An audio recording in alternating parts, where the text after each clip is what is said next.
In 2007, Amnesty International issued an award-winning public awareness campaign entitled Amnesty Roses. According to a June 30th, 2008 press release from the United Nations, this campaign received the United Nations Department of Public Information Gold Award, designed to honor advertising that best exemplifies the ideals and goals of the United Nations. This campaign is distinct in that it focuses on surreal, cross-cultural visual rhetoric. Through the use of metaphor and visual rhetoric, Amnesty International is able to address the otherwise taboo subject of female genital mutilation, or FGM. The text at the bottom of this poster reads, "Every year, 2 million girls are subject to the pain of genital mutilation. Clear violation of their human rights. No government should continue to ignore this crime. Help us to stop violence against women. Give your support at www.amnesty.se." According to a personal email interview with Sarah Angstrom, Marketing Development Manager of Amnesty International, Swedish section, this campaign is primarily an awareness-raising campaign and was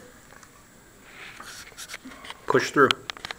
This campaign was referred to as a branding, advertising activity, and is primarily an awareness-raising campaign. This campaign appeared both outdoors and in magazines, potentially reaching an audience of over 3.4 million. Additionally, this ad appeared in nearly 100 blogs, many with extensive commentary and discussion.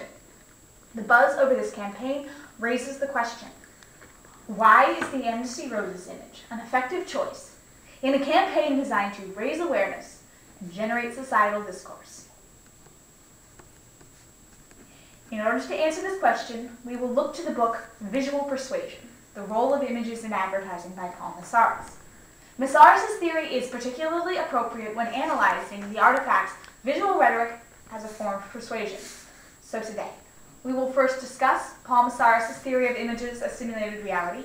Next, we will apply this method to the Amnesty Roses campaign, and finally, we will draw some conclusions and address some critiques of this image. In his book, Visual Persuasion, Paul Meszaros presents his theory of images as simulated reality. Meszaros contends that in order to serve as surreal visual rhetoric, an image must meet 3 criteria. First, an image must contain a violation of reality. Second, an image must include a metaphorical subtext. And finally, an image must demonstrate syntactic indeterminacy. First, an image must contain a violation of reality. If an image is radically different from anything the mind has previously encountered, it may be ignored completely. But if the aberration is slight, the mind works harder to give meaning to the new image. This can be achieved through hybridization, or the melding together of 2 unlike objects in order to form a new, counterintuitive object. When this happens, the mind is caught between the incompatible aspects of the image and thus works harder attempting reconciliation. For example, this anti-bottled water poster is a clear hybridization. The sets of images that we associate with attractive blondes and with crude oil are mutually exclusive, so our minds work to resolve the cognitive dissonance. Second, an image must include metaphorical subtext. Most surreal advertising images contain metaphorical subtext, as the product being advertised must be linked to the subtext of the image in order to ensure consumers' recollection. The classic image of the Marlboro Man is an example of metaphorical subtext. He personifies ruggedness and masculinity, both qualities the corporation wants associated with its product. Finally, an image must demonstrate syntactic indeterminacy. A mirror image is not literally definable in terms of causality and analogy. That is, it lacks the capacity to be explicitly meaningful. It is this lack of concrete definition that invites greater cognitive involvement. According to Meszaros, people are more likely to adopt a proposition that they themselves have been induced to construct. For example, this anti-global warming poster can be interpreted in multiple ways. Some viewers would look at this poor homeless polar bear and appreciate the economic implications, while others would appreciate the humanization of the issue. Both interpretations lead to an extended amount of cognitive involvement. Now that we have discussed Paul Meszaros' theory of images as simulated reality, we are ready to apply this method to the Amnesty Roses campaign. First, this image clearly violates reality. It contains elements of hybridization, as the beautiful pink rose and the jagged medical stitches are not a natural combination. The juxtaposition of the delicate flower with the harshness of the stitches shocks the viewer's sensibilities and invites him or her to seek resolution. Second, metaphorical subtext can be found in the amalgamation of the rose, symbolic of female genitalia, and the stitches, symbolic of constriction, violence, and destruction of beauty. Additionally, because of the sensitive nature of FGM, overly graphic, realistic imagery would undoubtedly alienate viewers and detract from, rather than add to the message of the campaign. Because this image relies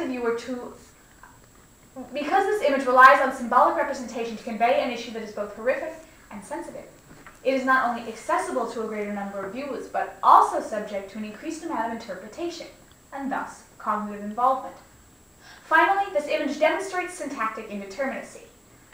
In processing this image, viewers are able to construct multiple meanings. A humanist might focus on the stitches and consider this practice to be a violation of human rights, while a feminist might focus on the rose and consider this to be an attack on women. Both interpretations are valid, and both lead to the intended condemnation of female genital mutilation. Once again, no matter the interpretation, the viewer must expend increased cognitive energy.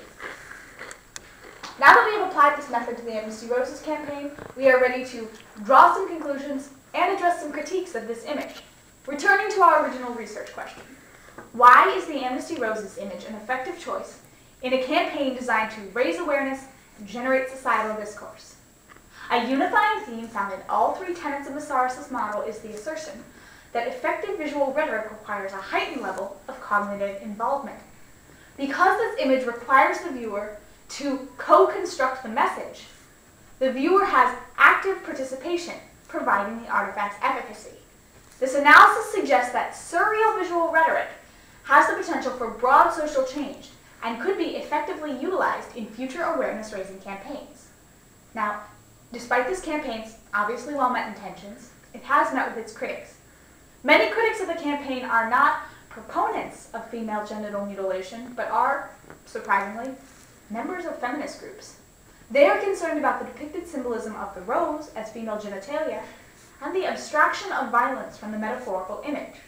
As one comment, posted on feministing.com reads, "The flowers have clearly been altered, but they haven't been destroyed, so they still look beautiful even while sewn up.